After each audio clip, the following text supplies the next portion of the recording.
یعنی رجا میں اسباب بظاہر ہوتی ہیں اور طمع اس میں بظاہر اسباب نہیں ہوتے، تو طمع میں چاہت ہے، بالکل نہیں صحیح۔ افتطمعون ان یؤمنوا لکم، یہ جو لام ہے، اگر ایمان اپنے معنی تصدیق والے میں ہو تو پھر مضاف مقدر ہوگا، یہ کہ ایمان لائے لدعوتکم، تمہاری دعوت کے ساتھ یا تمہاری دعوت کی وجہ سے، اور ایمان لغوی ہو تب بھی معنی بن سکتا ہے، تو مطلب یہ ہے کہ ان کے ایمان اور امیدیں چھوڑ دو، یہ ایمان لانے والی قوم نہیں۔ وَقَدْ كَانَ، یہ جماعت اولا پہلی جماعت ہے، یہود خطبہ اور یہود مقررین علماء کی، جو جان بوجھ کر تحریف کرتے تھے۔ وَقَدْ كَانَ فَرِيقٌ، اور تحقیق ہے ایک گروہ ان میں، یسمعون کلام اللہ، جو سنتے ہیں اللہ کا کلام، یعنی تورات سنتے ہیں، اور دوسرا قول کہ اللہ کا کلام جو کوہ طور پہ ہوا تھا اس میں بھی تحریف کی، واضح اور صاف معنی تورات کلام اللہ، ثم یحرفونہ، پھر اس میں تحریف کرتے ہیں۔ تحریف حرف سے ہے، اور حرف کا معنی کنارہ۔ تحریف دو قسم پر ہے، ایک تحریف لفظی ہے اور دوسرا تحریف معنوی ہے۔ تحریف لفظی کہ لفظوں کو بدل دیا جائے، جیسے اس کی مثالیں اصول کافی اور تفسیر کمی اور تفسیر صافی اور عیاشی، یہ روافض کی تفسیریں ہیں، ان میں لفظی تحریف پر بہت زیادہ مواد موجود ہے کہ ایک ایک آیت پہ، مثلا کنتم خیر امہ، تو وہ کہتے ہیں یہ آیت یوں نہیں ہے، یہ آیت ہے کنتم خیر ائمہ، امت نہیں ائمہ ہے۔ اور اس طرح ہر آیت میں کثرت کے ساتھ انہوں نے تحریف کی ہوئی ہے۔ تو تحریف لفظی، لفظوں کو بدل دینا،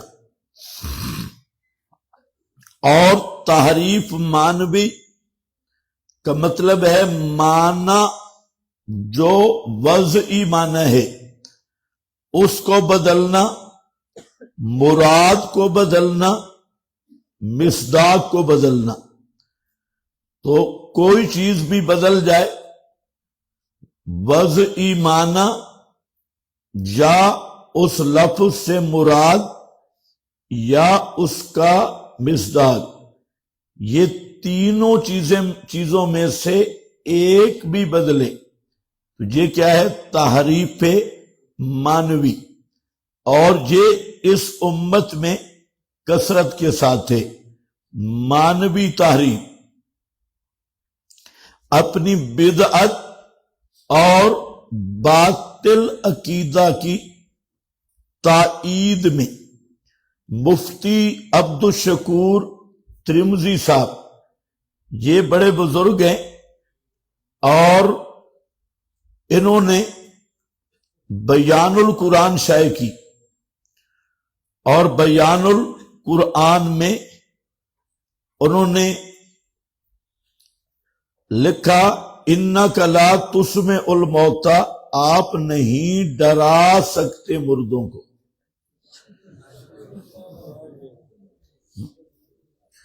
یہ تھانوی صاحب کی کتاب شائع کی، میرے پاس موجود ہے۔ تو آپ نہیں ڈرا سکتے مردوں کو۔ لا تسمعوا کا معنی مفتی عبدالشکور صاحب کا ہے۔ مولانا سرفراز خان نے تسکین الصدور کتاب لکھی، اور اس میں اللہ کے فضل سے ایک آیت بھی اپنے دعویٰ پہ پیش نہیں کی۔ یہ اچھا کام کیا، وہ لائے ہی نہیں، آیت کوئی بھی نہیں، جو انہوں نے اعادہ روح پہ دعویٰ کیا تھا اور انہیں پتہ ہے کہ آیت ملنی بھی کوئی نہیں۔ تو لیکن ایک آیت وہ لے آئے، دعوے پہ تو نہیں لے آئے، شاید تبرک کے لیے لکھی، اور کما یئس الکفار من اصحاب القبور، یہ آیت تسکین میں آپ دیکھیں، اس میں بریکٹ میں لکھا جیسے کافر قبر والوں کی حیات سے مایوس ہو گئے، جیسے کافر قبر والوں کی حیات سے مایوس ہو گئے۔ بس یہ وہاں پر انہوں نے کچھ حصہ ڈالا کہ تحریف میں میرا بھی نام آ جائے، حالانکہ اس آیت کا مطلب ہی اور ہے۔ اور اس کے بعد جب ماسٹری کمپنی آئی تو یہ اس تحریف کے امام ہیں، امام التحریف۔ قرآن اور سنت کا معنی بگاڑنا وہ ماسٹر امین پر منتہی ہے، اور ان کے بعد شاید اب کوئی اسرائیل میں ایسا آدمی پیدا ہو تو پہلے یہودیوں کے بالکل کان کاٹے۔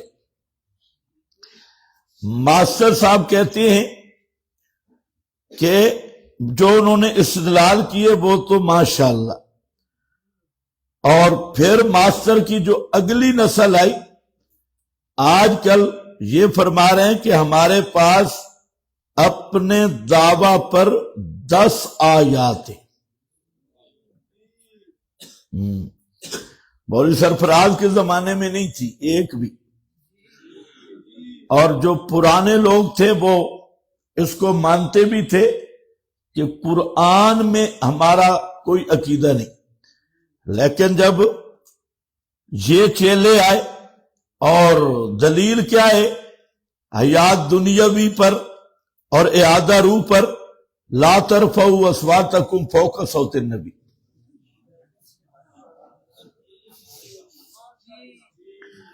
یہ دلیل ہے، یہ جو 10 آیات ہیں ان میں سے بڑی دلیل یہ، لا ترفعوا اصواتکم فوق صوت النبی۔ حالانکہ یہاں روح المعانی سے لے کے قاضی ایاز تک سب نے کہا حرمتہ میتن کا حرمت ہی حیا، حرمتہ میتن کا حرمت ہی حیا، کہ آپ کی حالت میت میں بھی وہی عزت اور احترام ہے جیسے زندگی میں تھا۔ کوئی نہیں، تیرا لاؤڈ سپیکر میرا خیال ہے اس کا انجام ہو گیا۔ حرمتہ حین حرمتہ میتن کا حرمت ہی حیا، اور پھر یہ صرف قبر انور کی حرمت اور احترام نہیں، بلکہ آپ کی حدیث پڑھائی جائے جہاں درس قرآن اور حدیث ہو تو اس کا بھی وہی ادب اور احترام ہے جو آپ کی مجلس کا تھا۔ تو اب اس سے ان کو چاہیے کہ حاضر ناظر بھی مانے، کیونکہ وہاں یات دنیاوی پہ دلیل ہے اس لیے کہ وہ زندہ ہے، اور یعنی موت کے بعد ان کے دل میں نبی کا احترام نہیں، نبی زندہ ہو تب ان کے دل میں کہتے ہیں کہ نبی کا احترام ہے، اور جو مسلمان ہے اس کے دل میں پیغمبر کی نسبت کا بھی احترام ہے۔ تو حرمتہ میتن کا حرمت ہی حیا، تو یہ کتنا صاف عبارات ہیں تمام علماء کی، لیکن اس کے باوجود یہ جو پارٹی ہے ماشاءاللہ، تو اس پارٹی نے اس کو بھی کہا کہ یہ بھی ہماری دلیل ہے۔ دوسرا لا تکن فی مریۃ من لقائہ، اس کا معنی کیا ہے؟ انبیاء قبروں میں زندہ ہیں، نمازیں پڑھتے ہیں، سلام سنتے ہیں۔ لا تکن، اور آیت کیا کہہ رہی ہے کہ موسیٰ کو کتاب ملنے میں شک نہ کرنا، اور معنی کیا ہو رہا ہے؟ اچھا، اس میں تحریف در تحریف، چلو بعض حضرات نے لکھ دیا لیلۃ المعراج، حالانکہ اس کے 7 توجیحات موجود ہیں۔ لیلۃ المعراج ایک توجیہ یہ بعض نے کی، تو اب 7 ملائیں گے۔ او موسیٰ کی قبر سے گزرے تھے نا، ان جھلوں سے پوچھو قبر میں ملاقات ہوئی تھی؟ یعنی محرف یہود سے بھی آگے، ملاقات تو چھٹے آسمان پہ ہوئی ہے، تو پھر چھٹے آسمان پہ حضرت موسیٰ کا جسد انصری تھا یا روح مبارک تھا؟ تو حیات کون سی پھر ثابت ہوگی؟ لقاء سے۔ لیلۃ المعراج میں یا تو یہ کہنا کہ انبیاء کے اجساد چھٹے آسمان پہ ہوتی ہیں، جیسے بہقی نے لکھا، حوالہ بہقی کا دیتے ہیں، ان الانبیاء لا یترکون فی قبورہم بعد 40 لیلہ، کہ انبیاء 40 دن کے بعد قبر میں ہوتے ہی نہیں۔ تو پھر اندر قبر سما کا کیا بنے گا؟ اور یصلو الانبیاء احیاء فی قبورہم یصلون کیا بنے گا؟ لیکن اس سے ان کی غرض نہیں ہے۔ لقاء فٹ کہاں کیا؟ لیلۃ المعراج کا بھی قول کوئی ثابت نہیں، قیلہ ہے، اور اس قیلہ سے بھی لقاء قبر میں تو ثابت نہیں ہوتی۔ لقاء کہاں پہ ہوئی ہے؟ چھٹے آسمان پہ، بخاری مسلم میں موجود ہے، جہاں نمازوں میں تخفیف ہوئی۔ تو اب کہاں سے آیت لگائی اور کہاں سے تقریر کی؟ اس سے یہودیوں کی بھی شرم آ جائے اس تعریف سے۔ تو نمونے ہیں نمونے۔ ماسٹر صاحب کہتے ہیں رفیق اعلیٰ زمین کے نیچے،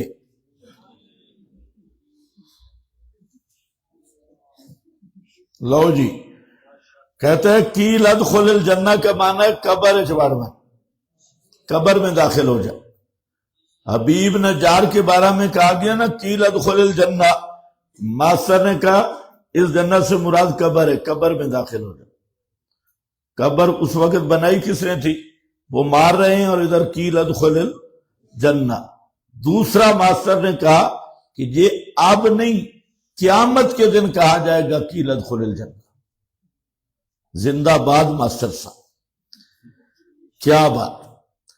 تو یہ لوگ بہت بڑے محرفین، بہت بڑے، چھوٹے بہت نہیں۔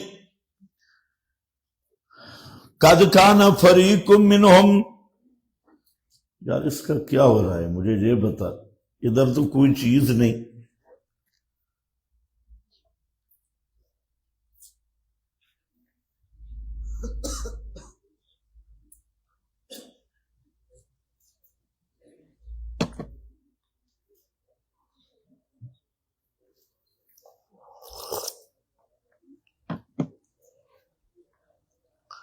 وَقَدْ كَانَ فَرِيقٌ مِّنْهُمْ يَسْمَعُونَ كَلَامَ اللَّهِ ثُمَّ يُحَرِّفُونَهُ۔ اب ایک بحث ہے کہ یہود تورات میں لفظی تحریف کرتے تھے یا صرف معنوی۔ امام بخاری رحمت اللہ علیہ کا صحیح بخاری میں رجحان یہی معلوم ہوتا ہے کہ امام تورات کی لفظی تحریف کے قائل نہیں ہے، اور لفظی طور پہ وہ کہتے ہیں نہیں، بلکہ معنوی تحریف ایک باب ہے ان کا، اس کا عام طور پہ مطلب یہی ظاہر ہوتا ہے۔ اسی طرح شاہ ولی اللہ محدث دہلوی رحمہ اللہ کے کلام سے بھی یہی چیز معلوم ہوتی ہے کہ وہ لفظی تحریف نہیں کرتے تھے، معنوی تحریف کرتے تھے۔ بعض دیگر ائمہ کے کلام سے بھی یہی معلوم ہوتا ہے، لیکن صحیح بات یہ ہے کہ تورات دیکھنے سے پتہ چلتا ہے کہ انہوں نے لفظی تحریف بھی کی، اور تورات کے اندر بہت ساری لفظی تحریف موجود ہے، جو اور لفظی تحریف پر کہانیاں بھی موجود ہیں۔ علامہ انور شاہ صاحب رحمت اللہ علیہ، یہاں جو فیض الباری ہے، علامہ انور شاہ صاحب کی عبارت وہ پوری نہیں ہے، پیچھے قرآن کی بات چل رہی، اور پھر آگے بحث اصل میں وہ تورات کی کر رہی، لیکن قرآن کے لفظ کے بعد کہ وَالْحَقُّ عِنْدِي أَنَّهُ مُحَرَّفٌ لَفْظًا وَمَعْنًى، یہ عبارت فیض الباری میں ہے، جس کو اہل تشیع نے اس بات تحریف پہ پیش کیا، اور جو دیگر حضرات غیر مکلف، خصوصاً زبیر علی زئی صاحب علیہ ما یستحقہ، تو اس نے بھی علامہ انور شاہ صاحب رحمت اللہ علیہ پر تحریف قرآن کا الزام لگایا۔ تو میں آپ کو بتا رہا ہوں کہ وہ اصل بحث کس کی چل رہی ہے؟ تورات کے بارے میں، اور علامہ صاحب وہاں یہی بات کر رہے ہیں کہ تورات میں تحریف لفظی ہے یا نہیں، اور یہاں تھوڑی عبارت میں گڑبڑ ہے، لیکن پورا باب، پوری بحث سیاق و سباق تورات کی تاریخ میں چل رہا ہے۔ تو اب اس سے صاحب کاتب ہو یا سماع کاتب میں غلطی ہو تو قرآن کی طرف پھیرنا یہ بد دیانتی ہے۔ علامہ صاحب کی بحث تورات کے بارے میں، اور وَالْحَقُّ عِنْدِي أَنَّهُ مُحَرَّفٌ لَفْظًا وَمَعْنًى، تو انہو کیا ہے؟ تورات، تورات لفظاً معنن محرف ہے، اور یہی بات صحیح ہے۔ البتہ تحریف لفظی کم ہوئی ہے بنسبت تحریف معنوی کے. تو ثم یحرفونہ من بعد ما عقلوہ، پھر تعریف کرتے ہیں اس کی بعد اسے سمجھنے کے. وہم، پہلا استبعاد. استبعاد کا معنی ذہن میں رکھو کہ یہ بات بعید از عقل ہے. تو یہ پہلا استبعاد ہے، اللہ کی کتاب میں تحریف کرنا اور گڑبڑ کرنا. تو یہ بہت ہی بعید از عقل ہے. اور پھر دوسرا استبعاد کہ سمجھتے ہوئے کہ باقی تحریف کر رہے ہیں. ایک تو جہل کی وجہ سے تحریف ہے، اور ایک یہ ہے کہ جان بوجھ کر تحریف کرنا. تو یہ اور بھی بعید از عقل ہے. اور پھر یہ ہے کہ آدمی کو معلوم نہ ہو کہ تحریف جرم کتنا بڑے ہے، اس کے وبال کا پتہ نہ ہو. تو ظاہر بات ہے کہ تحریف کفر ہے، اور ہے بھی مولوی اور جان بوجھ کے کفر کرے تو یہ اور استبعاد ہے. تو یہ تین استبعاد ہے کہ دیکھو ان بے ایمانوں کو کہ اللہ کی کتاب کی تحریف کرتی ہے، کلام اللہ کی. مولویوں کی کتابیں یا چھوٹے طبقے نہیں، اللہ کی کتاب کی تحریف کرتے ہیں. اور یہ بھی نہیں کہ انہیں پتہ نہیں، جہل بھی نہیں، سمجھ بوجھ کر دیدہ دانستہ جان بوجھ کے تحریف کرتے ہیں. اور تحریف کے وبال کو بھی جانتے ہیں کہ تحریف کفر ہے، یہ جاننے کے باوجود پھر بھی تحریف کرتے ہیں. تو یہ جو دل ہیں یہ پتھروں سے بھی زیادہ سخت ہے. ثم قست قلوبکم، اور یہ کوئی بھی نرمی قبول کرنے والے نہیں. تو تحریف کا سبب قسوت قلبی ہے. قسوت قلبی کا یہ معنی نہیں ہے کہ آنسو نہ آئے. یہ جو بعض حضرات نے ایک روایت لکھی ہوئی ہے ترمذی کی کہ آنکھوں کا بہنا بند ہو جائے فلاں، تو یہ بالکل ضعیف روایت ہے. اور اس پر محدثین نے بہترین بات کی ہے. دل کی یہ سختی نہیں کہ آنسو نہ آئے، اور دل کی یہ نرمی نہیں کہ کوئی بات تھوڑی سی ہو تو آنسو جاری ہو جائے. اس کا دل بڑا نرم ہے. ہمارا ایک رشتہ دار تھا، تو وہ قصص المحسنین ایک کتاب ہے جو پنجابی کے اشعار میں سورہ یوسف اور قصہ یوسف لکھا ہوا ہے. تو اس میں عجیب عجیب اشعار ہے. تو میں اس کو ملنے کے لیے گیا. دن 11 بجے رمضان تھا.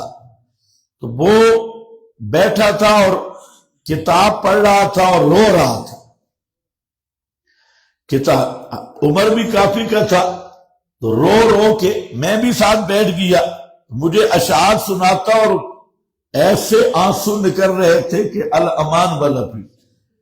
تو تھوڑی دیر کے بعد مجھے کہتا ہے کہ آپ کو روزہ ہے؟ میں نے کہا ہاں. کہتا ہے چلو آپ بیٹھے، میں روٹی کھا کے آتا ہوں.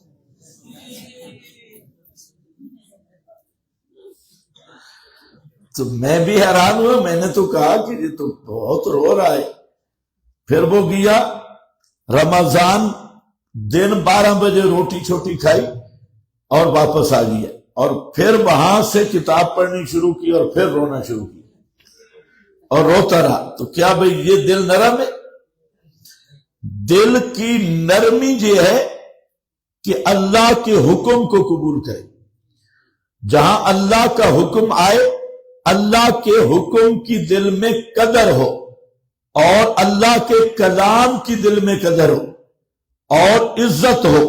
جس کے دل میں کلام اللہ کی عزت ہے، قدر ہے، اس کا دل نرم ہے، اور جس کے دل میں کلام اللہ کی عزت نہیں، پیغمبر کی بات کی عزت نہیں، تو وہ آدمی سارا دن روئے رافضیوں کی طرح، یا برادران یوسف کی طرح، یا علامہ سہروردی جو بڑے بزرگ ہیں انہوں نے لکھا ہے کہ جب آدمی ذکر کرتا ہے اور مراقبے ذکر کرے، ان کا حوالہ ادھر لکھا ہوا ہے، تو اس میں شیطان صوفی کے اندر داخل ہو جاتے ہیں اور اندر داخل ہو کے اسے رلاتا ہے، وہ بات بات پہ روئے گا، آنسو آئیں گے، اور وہ سمجھے گا میرا دل نرم ہو گیا۔ تو یہ سہروردی صاحب خود کہتے ہیں کہ اصل شیطان اسے دھوکہ دے رہا ہے اور توحید سے غافل کر رہا ہے۔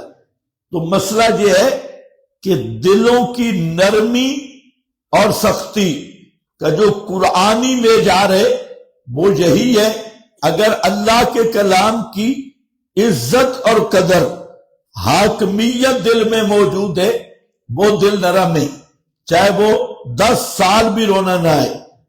اور رونا نہ رونا ایک طبی امر ہے۔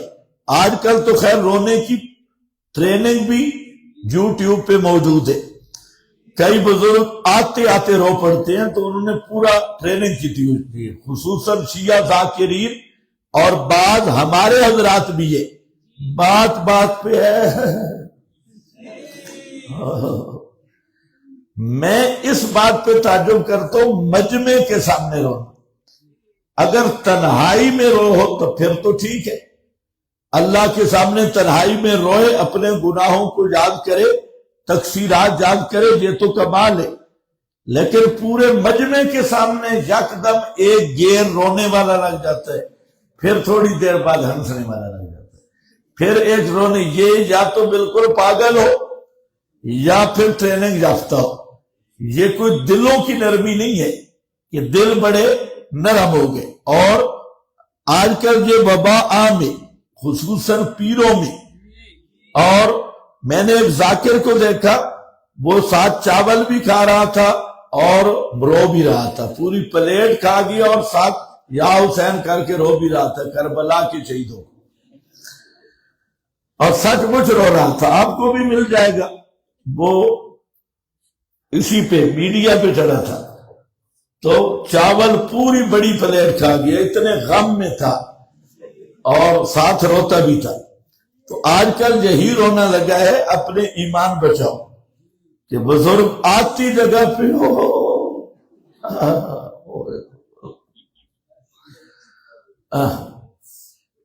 تو اور قرآن پیش کرو تو خنزیر بھاگتا ہے اور آگے 10 بہانے کرے گا۔ تو یہ ساری زندگی اللہ کرے روتا رہے، اس کا دل نرم نہیں ہے، پتھر سے بھی زیادہ سخت ہے۔ آیات اللہ سے سبق لینا، قرآن کی عزت اور پیغمبر کریم کے کلام کی قدر دل میں ہو تو یہ دل نرم ہے، اور یہی اہل ایمان کا دل ہے۔ ثم یحرفونہ، اور دل کی سب سے بڑی سختی کا ساتھ جو پتھروں سے بھی زیادہ سخت ہے دل، یہ وہ دل ہے جس میں اللہ کے کلام کی قدر نہیں، اسی لیے وہ کلام اللہ کو بدل رہا ہے، لفظاً بھی اور مانن بھی۔ من بعد ما اکلوہ ہو گیا۔ 3 استبعاد ذکر کیے۔ بَإِزَالَةُ الَّذِينَ آمَنُوا، یہ پہلی جماعت خطیبوں کی۔ اور ذرا دیکھو آج کل ایسے خطیب ہیں یا نہیں، ایسے خطبہ، ایسے مقررین جو محرفین کی جماعتیں کہ قرآن سنت کے معنی کو بگاڑتے ہیں اور قرآن و سنت کو اپنی من مانی، جذباتی اور خواہشات کے تابع کرتے ہیں، اور خصوصاً اہل بدعت جتنے فرقے ہیں، کل انما آنا ایک آنا مقدر ہے، معروف ہے، بزرگوں نے فرمایا میں بشر تمہاری طرح ہے۔ ہاں، اسی طرح پوچھا بزرگوں سے یہ جو تم ختم شتم پڑھتے ہو اس کا ثبوت، اس نے کہا فقیر قرآن سے دے گا، ختم اللہ علی قلوبہم، ختم پڑھنے کا ثبوت قرآن میں آ گیا۔ اس نے کہا پاک پتن کی موری، پاک پتن شریف میں ایک دروازہ ہے، بہشتی دروازہ، ہمارے مولانا عمران خان صاحب بھی ادھر سے ہو کے آئے، تو بہشتی دروازہ، اس میں ایک انہوں نے موری رکھی ہے، اس کو کہتے ہیں حلالی اور حرامی کا موری، اگر اس سے کوئی گزر جائے تو حلالی ہے، اڑ جائے تو گڑبڑ ہے۔ اور میں کہتا ہوں ان پیروں کو لے جاؤ، وہاں سے گزارو اس موری کو، پتہ چل جائے جو جن کے لیے گاڑی کا گیٹ کھلا کرانا پڑتا ہے بٹھانے کے لیے، جو باہر سے گیٹ آ رہے اس میں پیر بیٹھ ہی نہیں سکتا، تو اس کو ذرا اس موری سے گزارو، پتہ چلے بھئی حلال ہے یا حرام ہے۔ تو بزرگوں سے پوچھا گیا یہ پاک پتن والی موری کا کہاں ثبوت ہے؟ اس نے کہا فقیر قرآن سے دلیل دے گا۔ ہاں، پھل موریات کدھا،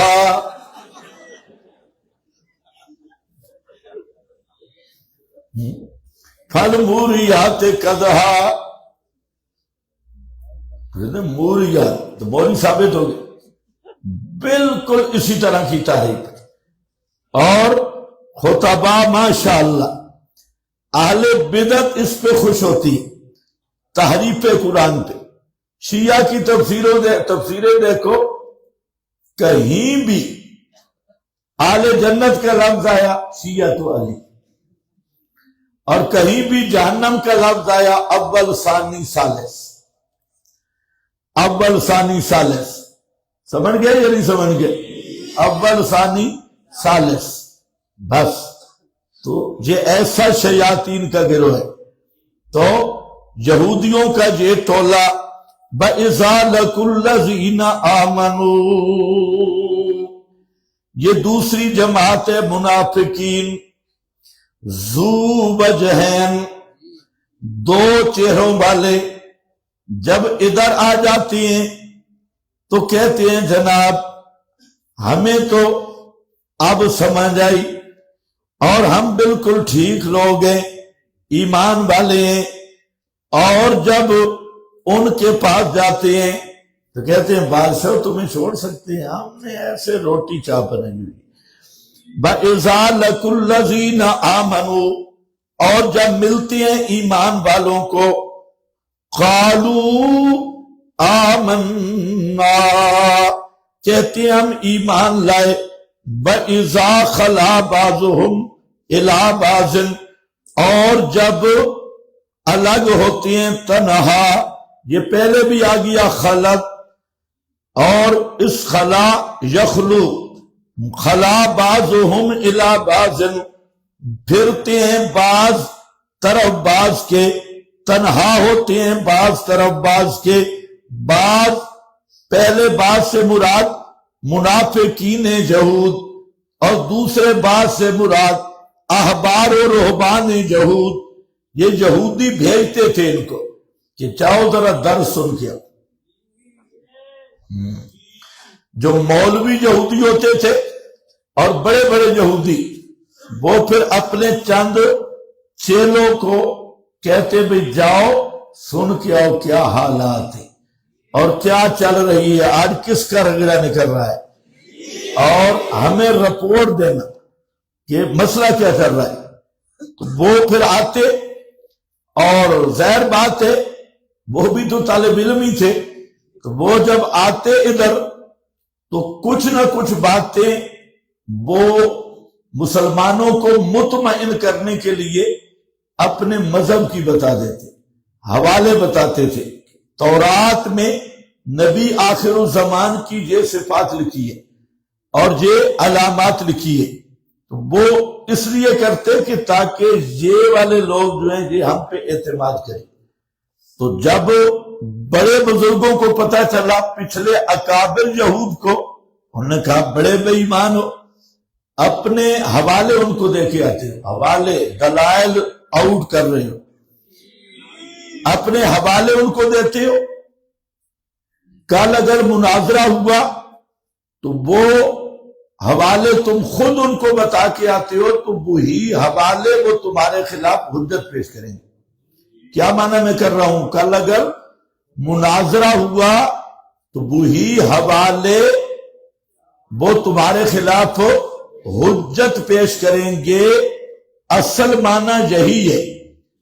ایک دوسرا معنی معروف ہے، اور وہ یہ ہے کہ تم مفید مطلب باتیں ان کو بتاتے ہو اور حوالے ان کو دیتے ہو جو تورات میں لکھے ہیں۔ کل قیامت کے دن وہ اللہ کے دربار میں ہمارے خلاف حجت پیش کریں گے۔ عام طور پہ معنی یہ کیا گیا، لیکن جو ذی شعور ہو اور ذی فہم، تو یہ معنی بنتا نہیں ہے کہ جو لکھا گیا۔ اس لیے میں نے اس پر حاشیہ لکھا ہے، پہلے ذرا ترجمہ دیکھو۔ وَإِذَا خَلَا بَعْضُهُمْ إِلَى بَعْضٍ، اور جب تنہا ہوتی ہیں بعض طرف بعض کے، یعنی منافقین یہود احبار و رہبان کی طرف، قالوا، کہتے ہیں، اتحدثونہم، کیا تم آگاہ کرتے ہو ان کو، بما فتح اللہ، ان کے مفید مذہب باتوں کے ساتھ، یعنی بما فتح اللہ، ان باتوں کے ساتھ کہ کھولی اللہ نے، علیکم، اوپر تمہارے، جو اللہ نے تم پر بیان کی ہیں تورات میں، تو وہ جا کے تم ان کو بتا کے آتے ہو۔ لِيُحَاجُّوكُمْ بِهِ، تاکہ وہ جھگڑیں تمہارے ساتھ، بِهِ، انہی حوالہ جات کے ساتھ، عِندَ رَبِّكُمْ، عِندَ رَبِّكُمْ، عِندَ مَحَاجَّةِ رَبِّكُمْ، جب اللہ کے دین کے بارے میں گفتگو ہو، اللہ کے دین کے متعلق جب اختلاف اور گفتگو ہو، تو وہ وہی حوالے تمہارے سامنے بیان کریں گے۔ افلا تاقلون، کیا تم اتنی موٹی بات بھی نہیں سمجھتے؟ تو کتنے معنی آیت کے؟ دو۔ عند ربکم کے لفظ سے بعض نے لیا قیامت کے دن، کہ وہ قیامت کے دن رب کے ہاں تمہارے خلاف جھگڑا کریں گے، اور وہ کہیں گے کہ یا اللہ یہ ہمیں تو بتاتے تھے اور خود مانتے نہیں تھے۔ ایک معنی یہی معروف ہے، لیکن میں کیا معنی کر رہا ہوں کہ احبار و رہبان ان منافقین یہود کو کہتے تھے کہ تم ان کو ہمارے حوالے کیوں بتاتے ہو جو جس میں آپ کے اوصاف ہے، کہ کل نتیجہ یہ نکلے گا کہ کل اگر مناظرہ ہوا تو اس مناظرہ میں وہی حوالے وہ تمہارے خلاف پیش کریں گے دلیل بنا کر۔ اب اس معنی پر عبارتیں دیکھیں۔ عند ربکم ففیہ وجوہ، اس میں کئی توجیحات ہیں۔ ایک یہ ہے کہ جعلوا محاجتہم بہ وقولہ ہوا فی کتابکم ہاکذا محاجتن عند اللہ، یعنی عند اللہ سے مراد کیا ہے؟ کتاب اللہ، کہ یہ بات تمہاری کتاب میں ہے، تو اس کو کہا جاتا ہے محاجتن عند اللہ الا تراک تقول ہوا فی کتاب اللہ ہاکذا ہوا عند اللہ ہاکذا، یہ اللہ کی کتاب میں یوں ہے یا عند اللہ یوں ہے. تو یہ تعبیر کیا جاتا ہے کہ یہ مسئلہ عند اللہ یوں ہے یا کیا ہے فی کتاب اللہ. کہنا یہ چاہتا ہے کہ عند ربکم سے مراد فی کتاب ربکم، عند ربکم، عند محاجہ میں نے نکالا نا فی کتاب اللہ، اور عند اللہ یہ بولا جاتا ہے. حسن کہتے ہیں لِیُحَاجُّوکُمْ فی ربکم. حسن بصری کہتے ہیں جہاں عندہ بمعنی فی ہے، تمہارے رب کے بارہ میں، لِأَنَّ الْمَحَاجَةَ فِيمَا أَلْزَمَ اللَّهُ مِنْ اتِّبَاعِ الرُّسُلِ تَصِحُّ أَنْ تُوصَفَ بِأَنَّهَا مُحَاجَّةٌ فِيهِ لِأَنَّهَا مُحَاجَّةٌ فِي دِينِهِ، کہ عند ربکم فی ربکم، کہ تم جو حوالے دیتے ہو اس کا نتیجہ یہ نکلے گا کہ وہ کل جھگڑا کریں گے انہی حوالوں کے ساتھ تمہارے رب کے بارہ میں، تمہارے رب کے بارہ میں، دین کے بارہ میں. دوسرا یہ کبیر ہے. اور اگلا حوالہ قرطبی کا ہے عندہ بمعنی فی. قرطبی کہتے ہیں عند ربکم والا عندہ فی کے معنی میں ہے، اور مطلب یہ ہے لِیُحَاجُّوکُمْ بِهِ فی ربکم، تاکہ یعنی نتیجہ عاقبت کا لام بناؤ، نتیجہ یہ نکلے گا کہ وہ تمہارے رب کے دین میں جب تم سے مناظرہ کریں گے تو انہی حوالہ جات کو حجت بنائیں گے. فَيَكُونُ أَحْقَّ بِهِ مِنْكُمْ لِظُهُورِ الْحُجَّةِ عَلَيْكُمْ. اور یہ ہیں ابو سعود. ابو سعود نے اسی معنی کو متعین کیا ہے اور فرماتے ہیں کہ وہ جو دوسرا معنی ہے وہ جہاں مناسب ہی نہیں. تو ابو مسعود کی عبارت عند ربکم فی حکم ہی و کتابی، فی حکم ہی و کتاب ہی لِیُحَاجُّوکُمْ بِهِ فی حکم ربکم فی کتاب ربکم فی حکم ہی و کتابی کما یقال ہوا عند اللہ کذا. تو یہ عام محاورے میں وہی اوپر والی بات ہے کہ اذ ہم عالمون بانہم محجوجون یومئذ حدثوا بہ اور لم. یہ وجہ بیان کر رہا ہے کہ قیامت کے معاملہ میں تو یہ کلیئر بات تھی کہ وہ چاہے یہ حوالے پیش کرے نہ کرے تو اللہ کو نہیں معلوم، اللہ کو پتہ ہے. تو یہ قیامت والا معنی جہاں لینا یہ مناسب نہیں ہے. وَقِيلَ عِنْدَ رَبِّكُمْ يَوْمَ الْقِيَامَةِ وَرُدَّ عَلَيْهِ بِأَنَّ الْإِخْفَاءَ لَا إِيَّاهُمْ وَتَبْكِيتَهُمْ بِأَنْ يَقُولُوا لَهُمْ أَلَمْ تُحَدِّثُونَا بِمَا فِي كِتَابِكُمْ فِي الدُّنْيَا مِنْ حَقِّيَّةِ دِينِنَا وَصِدْقِ نَبِيِّنَا أَفَحَشُوا. فَيَجُوزُ أَنْ يَكُونَ الْمَعْذُورُ عِنْدَهُمْ هَذَا الْإِلْزَامُ بِإِرْجَاءِ الضَّمِيرِ فِي بِهِ إِلَى التَّحْدِيثِ دُونَ الْمُحَدَّثِ بِهِ وَلَا رَيْبَ فِي أَنَّهُ مَدْفُوعٌ بِالْإِخْفَاءِ. تو بہرحال یہاں رازی، قرطبی اور ابو سعود انہوں نے تصریح کی ہے کہ لِیُحَاجُّوکُمْ کا تعلق عند المناظرہ ہے، فی الآخرہ نہیں، یوم القیامہ نہیں، کہ بوقت مناظرہ وہ تم سے یہی حوالے تمہارے منہ پہ ماریں گے اور وہی دلیل وہ تمہارے خلاف قائم کریں گے. افلا تعقلون، کیا اتنی موٹی بات بھی نہیں سمجھ سکتے؟ اولا یعلمون ان اللہ، یہ تحمیق یہود ہے کہ ایوسونا ولا یعملون، یہ واو پر، فا پر، سما پر جب حمزہ آئے تو اس کی دو تقریریں ہوتی ہیں.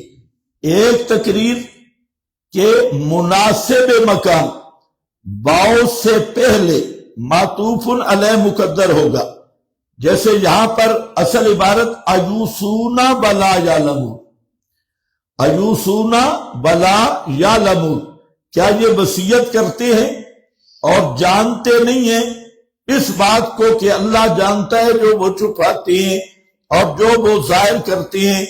یعنی کل اگر مناظرہ ہوا تو مناظرے میں صرف انہی کے بتائے ہوئے حوالے ہوں گے، تو اللہ اپنے نبی کو خبر نہیں دے رہا، تو اللہ ان کے ظاہر باطن کو جانتا ہے، اور اللہ نے اپنے پیغمبر کو بتا دیا. یہ چاہے حوالے بتائیں نہ بتائیں، مناظرے میں آئیں گے تو منہ کی کھائیں گے. تو مطلب یہ ہے، لیکن میرا خیال ہے یہ مطلب تمہیں ابھی بھی سمجھ نہیں آئے، بہت سارے چہرے نظر آ رہی. چلو خیر. ایوسون ولا یعلمون، کیا یہ وصیت کرتے ہیں اور یہ بات نہیں جانتے. ومنہم، اور فریق ثالث عوام یہود، تیسرا فریق ہے عوام الناس، اور وہ کون ہے؟ ومنہم امیون، اور بعض ان میں سے ان پڑھیں، لا یعلمون الکتاب، نہیں جانتے کتاب کو، الا امانیہ، مگر امانیہ، مگر امانیہ. امانیہ کے تین معنی ہیں. ایک امانیت کا، امانیہ کا معنی جھوٹی روایات، جھوٹی مکذوبہ روایات، اور مولویوں کے بنائے ہوئے جھوٹ. تو یہ جو امی ہیں عوام یہود، تو جو کچھ ان کے مقررین اور مولویوں نے تحریف کر کر کے انہیں جھوٹے فضائل سنائے ہوئے ہیں اور جھوٹی باتیں بتائی ہوئی ہیں اور مبالغہ آمیز جذباتی حکایات ان کو سنائی ہوئی ہیں، بس یہ اس کے ماہر ہیں، کتاب اللہ کو نہیں جانتے. الا اکاذیب، حاشیہ نمبر 2 پہ، مختلف قسم کے جھوٹ، سمعوہا من علمائہم، جو انہوں نے سن رکھے ہیں اپنے مولویوں سے، پس قبول کیا ان کو التقلید، اندھا دھند. یہاں تقلید کا معنی اندھا دھند اپنے مولویوں پہ اعتماد کیا ہوا ہے. مولوی جھوٹ بولے، مولوی جتنے جھوٹ بولتے ہیں وہ سارا خزانہ انہوں نے سنبھال کے رکھا ہوا ہے. پورے جھوٹ کے سٹور ہیں، ہاں پورے جھوٹ کا سٹور ہیں. الا اکاذیبا، کس کا معنی کر رہا ہے؟ امانیہ اکاذیبا. اس امت میں بھی دیکھ لو اسی طرح جتنے جھوٹ ہیں وہ سب عوام کو یاد ہے. بڑھڑی دا بیڑا، بڑھیا نے 11ویں کا دودھ نہ دیا، شیخ جیلانی نے رگڑا نکال دیا، پوری شادی ڈبو دی اور 12 سال تک ڈبو کے رکھا. دریا جگہ چھوڑ گئے، آدمیوں کو مچھیاں کھا گئی، مچھیوں کو مگر مچھ کھا گئے، مگر مچھ بھی مر گئے. اور 12 سال کے بعد بابا آیا، وہ تو لمبا واقعہ، اب وقت ضائع کرنا ہے، معروف واقعہ ہے. اب بھی بازار جاؤ تو ایک 22-23 سال کی بوڑھی بیٹھی ہے، بالکل 22-23 سال عمر نہیں لگتی اس کی، جو بوڑھی بٹھائی ہے، اور ایک بزرگ بھی بیٹھا ہے تسبیح اٹھا کے اوپر شعر بھی لکھا ہے، لے 11ویں والے دا نام تے ڈوبی ہوئی تر پے گی۔ مفتی احمد یار خان نے حاشیہ چڑھایا، اس نے کہا بھئی وہ جو جن کی بارات ڈوبی تھی اصل میں وہ تھا دلہا، تو وہ وہاں سے چل کے گجرات آیا، ادھر دولہا بن گیا، دولہا ادھر دولہا شاہ ہے۔ تو مفتی احمد یار خان کہتے ہیں یہ وہی آدمی تھا جس کی بارات ڈوبی تھی، دولہا۔ گجرات دے وچ کوئی دولہا رہندا تے شکلاں خوب بنیندا، سر بنان دی باری آوے کھوٹ مثالا جاندا۔ یہ کیا ہے؟ الاکاذیب، نرے جھوٹ۔ اور جی باؤ سلطان کے دربار پہ بیری کا درخت ہے، یہ بیری یہ بغداد سے تشریف لائیے، وہاں سے چل کے اس کے پیچھے ایک بہت بڑی جھوٹی کہانی، بہت بڑا واقعہ، یہ وہاں سے آئی۔ اب یہاں سے جاتے ہیں تو وہاں اس کے نیچے کپڑا بچھاتی ہیں، اگر پاتر گرے تو بیٹی اور بیر گرے تو بیٹا۔ اب یہ مشرکوں کا پکا عقیدہ ہے، تو یہ ایسے بے ایمان ہے، یہ سب کو یاد ہے۔ اور شاہ شمس تبریز اس نے کوئی بات کی، مفتیوں نے فتویٰ دیا، یہ بھی لمبا جھوٹ ہے، اور اس نے کہا بھئی اس کا چمڑا اتارو۔ ہماری شریعت میں تو ایسی کہیں حد ہم نے نہیں پڑھی، ہاتھ کاٹنے کی ہے، رجم کرنے کی ہے، کوڑے مارنے کی ہے، ایسی حد کہ پوری کھال اتار دو۔ تو انہوں نے کہا مولوی رک جاؤ، انہوں نے اپنے پاؤں سے ہاتھ ڈالا، پوری کھال اتار کے یہ لو، اور بابا چل پڑا۔ بھوک لگی، یہ ابھی بھی ٹھیک نہیں ہوا، اس کو تھوڑا یہ سیٹ کرو، آواز زیادہ نہیں چاہیے بابا، آواز کم ہو لیکن صاف ہو اور گلا نہ کھینچے۔ تجھے میرا خیال ہے آج بھول گیا ہے، جس پہلے جہاں ہوتا تھا اس جگہ پہ بٹن جا ہی نہیں رہے۔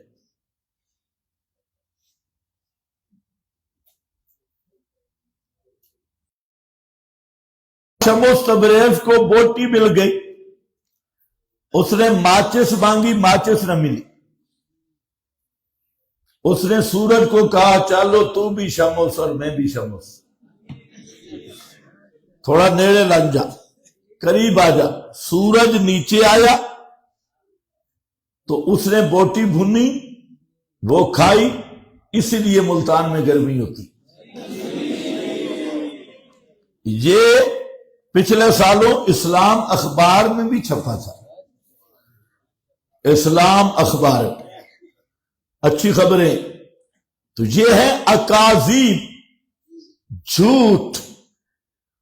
اور وہ حضرت بلال نے اذان نہ دی،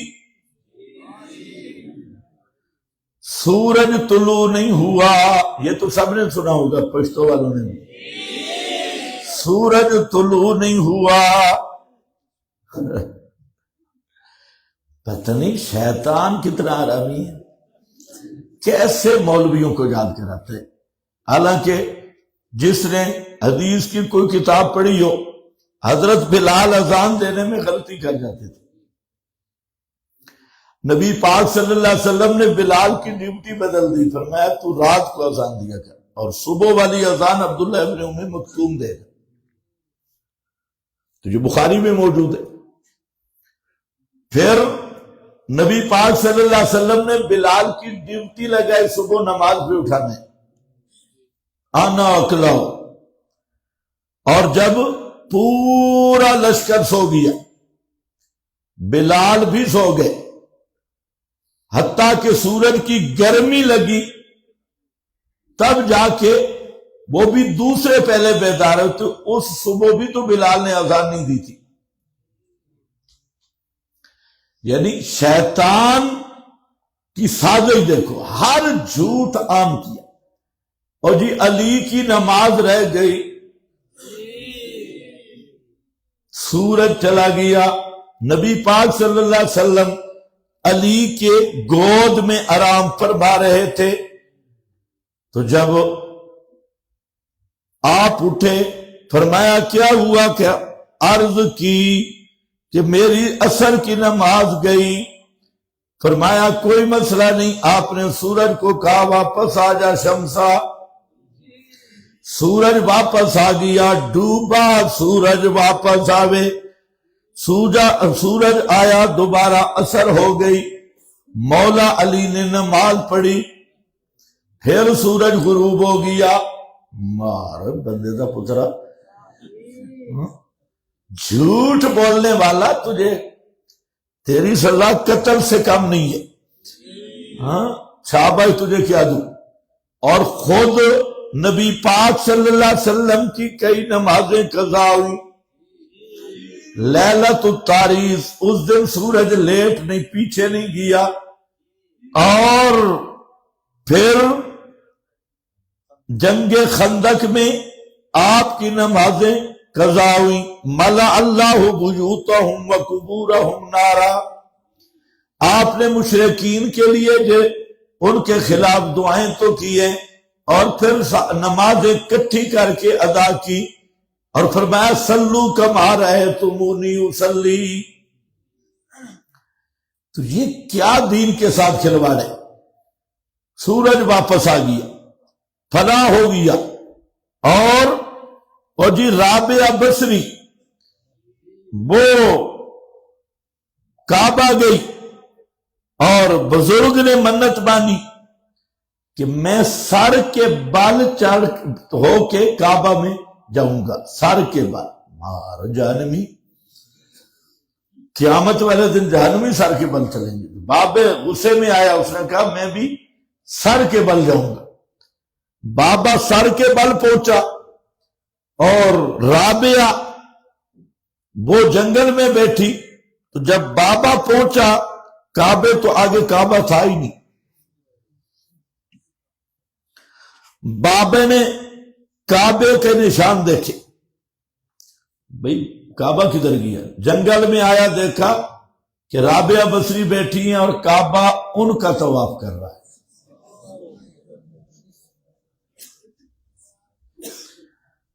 بزرگ حیران، صوفی صاحب، بھئی میں تو الٹا چل کے آیا ہوں۔ تو اس نے رابعہ سے پوچھا کہ ہاں بھئی کیا راز ہے؟ میں تو ایسا الٹا چل کے کعبہ تک آیا، اور کعبہ تیرا طواف کر رہا ہے۔ اس نے کہا تجھے پتہ ہی نہیں، تو نے کعبے کو چاہا، میں نے کعبے والے کو چاہا۔ تو نے کعبے کو چاہا اور میں نے کعبہ والے کو چاہا۔ اب کسی نے نہیں پوچھا۔ سبحان اللہ۔ مفتی احمد جان بھی کہتا ہے اولیاء کا کعبہ طواف کرتا ہے۔ آپ کی پہلی کتابوں میں بھی لکھا ہے، بزرگوں کی کتابوں میں، نام نہیں لیتا ڈر جاؤ گے، تو بڑے بڑے بزرگوں کی کتابوں میں لکھا ہے۔ تو اب یہ سب کو یاد ہے، اور ان کھوتا ریڑی والوں کے پاس جاؤ، انہیں بھی پتہ ہے کعبہ بزرگوں کا طواف کرتے ہیں۔ تو یہ کسی نے نہیں پوچھا کہ حدیبیہ میں کعبہ کیوں نہیں آیا تھا۔ نبی کریم علیہ السلام وہاں تشریف فرماتے، 1400 صحابہ بھی ساتھ تھے، لیکن کعبہ فاصلہ بھی اتنا نہیں تھا، پتہ نہیں رابعہ کس جنگل میں ہوگی۔ یہ حدیبیہ کے اس حرم کی حد میں بیٹھے تھے، اور کئی دن بیٹھے رہے، تو پیغمبر کے لیے کعبہ نہیں آیا تھے، رابعہ بصری تک کعبہ پہنچ گیا۔ یہ ایسے اکاذیب اور جھوٹ صوفیوں کے بنائے ہوئے، اور جو صوفی جھوٹ بناتے ہیں الامان والافیز، اس کا کوئی سر پاؤں ہوتے ہی نہیں۔ تو یہ ہے پہلا معنی کیا؟ امانیہ، منہم امیون لا یعلمون الکتاب، ان میں سے ایک گروہ ان پڑھوں کا نہیں جانتے کتاب اللہ کو، الا امانیہ۔ اس صورت میں مستثنی منقطع ہوگی، امانیہ، مگر جھوٹے خواب، جھوٹے عکاز، جھوٹی روایتیں، جھوٹی حکایتیں اور جھوٹے پروپیگنڈے، یہی انہیں یاد ہے اور کوئی چیز بھی پتہ نہیں۔ تو جب کتاب اللہ کا پتہ ہی نہیں تو انہی جھوٹوں پہ ہی گزارا ہوگا۔ اب جس کو قرآن کا پتہ ہو تو وہ تو یہ جھوٹ نہیں مان سکتا، جس کو قرآن کا پتہ ہی نہیں تو وہ تو کہے گا بری امام 15 سال دریا میں ڈبکی لگائی تب جا کے ولایت ملی، پھر تو مگر مچ بڑے اولیاء اللہ ہوں گے، بہت زیادہ ہی لگا لیتی۔ تو فلانا بزرگ کچی ٹاند اندھا کھو، ٹانگے اوپر سر نیچے، چلا کاٹا ہے۔ واہ واہ، شیخ فرید نے چلا کاٹا ہے۔ ہم وہ کنواں بھی دیکھ کے آئے ہیں جہاں شیخ الٹا ہوا تھا، اور 40 سال الٹا، نہ نماز نہ روزہ نہ حج نہ زکات نہ گھر نہ بار، ٹانگے اوپر سر نیچے، بابا چلا کاٹ رہا ہے۔ واہ واہ واہ، سبحان اللہ۔ یہ ہے اسی طرح یہودیوں میں جھوٹ، بڑے بڑے جھوٹ، لَتَتَّبِعُنَّ سُنَنَ مَنْ كَانَ قَبْلَكُمْ، اور اس امت میں بھی اسی طرح کے جھوٹ رواج پا گئے۔ ایک فرقہ کہتا ہے جناب کہ جب نبی پاک صلی اللہ علیہ وسلم معراج پہ جانے لگے، جب اوپر گئے تو جبریل نے کہا میرے پر جلتے ہیں، عرش پہ جا رہے تھے تو پر جلتے ہیں، جبریل رک گیا تو وہاں ایک مانوس آواز آئی اور ایک آدمی نے کندھا دیا تو نبی کریم علیہ السلام اس کے کندھے پہ سوار ہوئے۔ وہ کون آدمی تھا؟ وہ شیخ عبد القادر جیلانی۔ معراج والی رات نبی پاک کو کندھا دیا تھا، اس لیے کہتے ہیں جب پیدا ہوئے تو ان کے کندھے پہ آپ کے قدموں کا نشان تھا، اور پھر انہوں نے نعرہ لگایا کہ قدمی علی کل عقبۃ کل ولی۔ تو جب انہوں نے یہ نعرہ مستانہ لگایا کہ میرا قدم ہر ولی کی گردن پہ، تو جہاں جہاں کوئی ولی تھا جھک گئی، آواز پہنچی اوپر قدم۔ یہ مستقل بحث ہے اور میرے پاس اس پہ بہت ساری کتابیں، اور یہ مستقل مسئلہ ہے صوفیوں میں اور دیوبندی بریلوی صوفیوں میں۔ تو اصل اس کی جڑ وہ ہے۔ تو ہر ولی کی گردن پر میرا پاؤں ہے، اور دوسری پارٹی کھڑی تھی، انہوں نے کہا اصل میں انہوں نے بھی ریس کی کہ وہ دوسرے کہتے ہیں معراج والی رات جب آپ گئے تو مولا علی پہلے ہی پہنچے ہوئے تھے۔ یہ اس فرقے میں مسئلہ ہے۔ اور انہوں نے کہا شیخ عبد القادر جیلانی پہنچ گیا، دیوبندیوں نے کہا اب ہم پیچھے رہ گئے تو پھر دیوبندی تو نہ ہوئے، کچھ نہ کچھ ہمیں بھی کرنا چاہیے۔ تو انہوں نے کہا کہ معراج والی رات جب موسیٰ سے ملاقات ہوئی تو آپ سے موسیٰ علیہ السلام نے پوچھا کہ آپ کی ایک حدیث ہے علماء امتی کا انبیاء بنی اسرائیل، اس کا کیا معنی ہے؟ تو امام غزالی آ گئے۔ امام غزالی نے کہا السلام علیکم ورحمۃ اللہ وبرکاتہ۔ حضرت موسیٰ نے کہا کہ اتنا لمبا کلام کیوں کیا، بڑوں کا ادب نہیں پتا۔ السلام علیکم ورحمۃ اللہ وبرکاتہ، بڑوں کے سامنے کلام میں اختصار ہوتا ہے۔ تو امام غزالی بول پڑے، انہوں نے کہا وہ بھول گیا ہے، اللہ نے اتنا ہی پوچھا تھا ما تلک بیمینک یا موسیٰ، تو آپ نے کیوں لمبا کلام کیا؟ تو حضرت موسیٰ لاجواب ہو گئے۔ نبی کریم علیہ السلام نے فرمایا ادب یا غزالی، غزالی تھوڑا مہربانی کر، رک جا، مار۔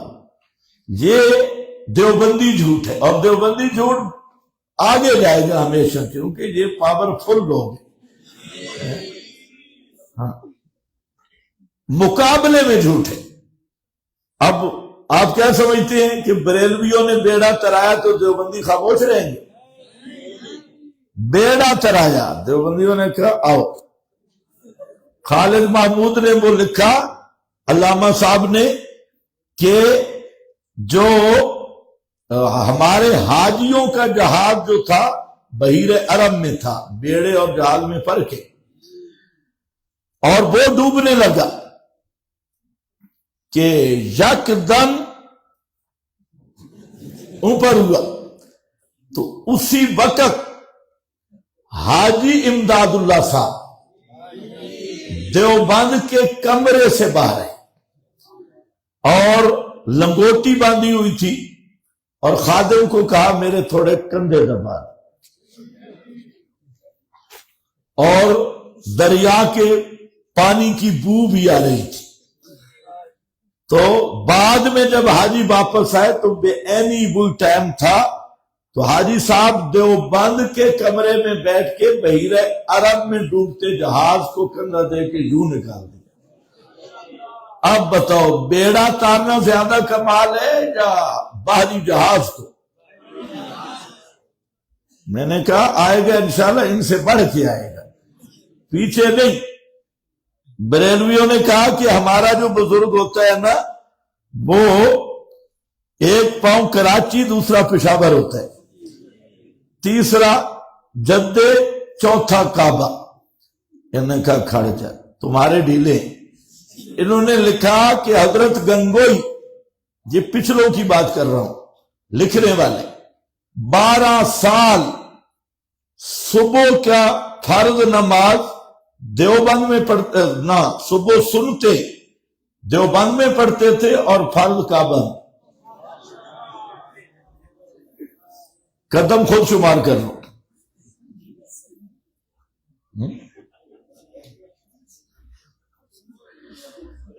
یہ کیا ہے؟ امانیہ، یہی جھوٹ یاد کیے، کتاب اللہ کا پتہ نہیں، قرآن کے قریب نہیں آئیں گے، بزرگوں کے ملفوظات اور تذکرۃ الفلانہ، تذکرۃ الفلانہ، تذکرۃ الفلانہ، فلانے فلانے کے تذکرے، ہر فرقہ کے یہی جھوٹ چل رہے ہیں۔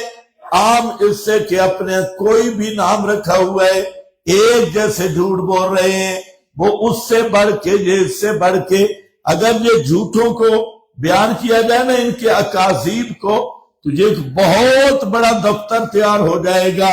تو اس لیے ایک معنی یہی ہے، دوسرا معنی وَمِنْهُمْ أُمِّيُّونَ لَا يَعْلَمُونَ الْكِتَابَ إِلَّا أَمَانِيَّا، اور بعض ان میں سے ان پڑھے نہیں جانتے کتاب مگر نری آرزویں، نری تمنائیں، نرے فضائل، کہ ایک اللہ کے راہ میں ایک قدم اٹھاؤ گے تو 49 کروڑ کا ثواب ملے گا۔ ہاں، نرے فضائل جان کیے ہوئے، اور وہ بھی جھوٹے موٹے 49 کروڑ کا۔ تو میں نے کہا پھر تو پاگل ہے جو کعبہ جا رہا ہے۔ کعبہ میں جو روایت مان بھی لی جائے تو وہ کیا 1,00,000 نماز کا ثواب ہے، اور ادھر جانے میں کتنا ہے؟ 49 کروڑ۔ 1,00,000 کہاں رہا، 49 کروڑ کہاں رہا؟ پھر تو رائے بن جانا چاہیے۔ اتنا خرچہ کر کے دیا، 1,00,000 نماز۔ مجھے کہتے ہیں تم پاگل ہو، تمہیں کیا پتا؟ یہ جو رائے بینڈ ہے نا، یہ اللہ کے راستے میں جا رہا ہے، تو حاجی شیطان کے راستے میں جا رہا ہے۔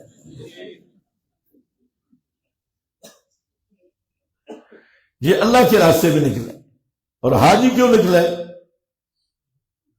بولو آج لاؤڈ سپیکر چلتا صحیح نہیں ہے، چلو گپ شپ لگا لو۔ سبق تب چلتا ہے کہ لاؤڈ سپیکر چلے. اب کچھ بہتر ہے، اس کو مزید سیٹ کر، یہ بالکل گڑبڑ. ہاں بھائی، تو حاجی صاحب کہاں چلے؟ یہ ہمارے مرکز سے بھی ایک وہاں صلیبی مفتی بیٹھا ہے پڑوس میں، اس نے بھی کہا ہاں یہ ٹھیک ہے، دلیل سند حدثنا ابلیس، سند کوئی چیز نہیں. تو یہ ہے امانیہ، جھوٹی آرزویں. اور ان کو بھی بتا دیا تم صاحبزادے ہو اور بخشائے ہو، سلسلہ قادریہ کے اوراد کرتے رہو، جاؤ گے سیدھے چشتی اوراد کرتے رہو، بابا بچائے گا. یہی تمنائیں اور یہی آرزویں امانیہ. اور تیسرا معنی اب مستثنا متصل ہوگی، اللہ امانیہ، مگر صرف ناظرے پڑھنا،